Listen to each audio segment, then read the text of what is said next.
Oggi scriviamo una nuova pagina per Sciacca, una pagina importante ma sicuramente una pagina identitaria. Abbiamo lavorato in sinergia, istituzioni, comune, parco archeologico, soprintendenza ma anche Museo Salinas per cercare di portare a casa il Mercat e arriva dopo 70 anni, motivo d'orgoglio per noi, motivo d'orgoglio per questa terra, motivo d'orgoglio per il territorio.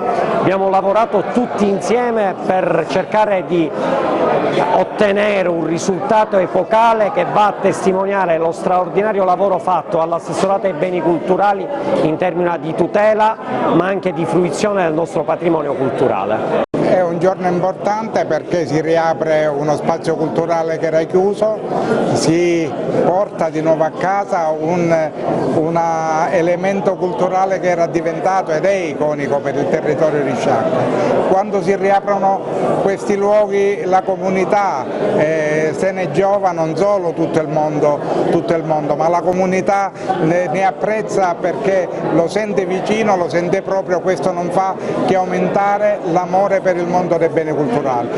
Questo è un lavoro di grande sinergia comune, assessorato Scarpinato, l'assessore Scarpinato, la soprintendenza e il Parco della Valle dei Templi che assieme si mettono per ritornare, riaprire un luogo che era un po' accantonato negli ultimi anni per fare una cosa che da decenni la città di Sciacca aspettava, il ritorno del Melcart. Questo sarà il campanello che secondo me attirerà i visitatori in questo museo che devo dire è stato pensato e voluto dall'allora sovrintendente Michele Benfari ma dal compianto professore Sebastiano Tusa. Siamo felici di ricordarlo anche così perché così vanno i beni culturali, vanno conservati, tutelati, riaggiornati ma soprattutto riaperti al pubblico. Questo è il primo tassello, gli ulteriori saranno Museo Scaglione ma prima di tutto Monte Crone a Sciacca che riapriremo entro il mese di dicembre.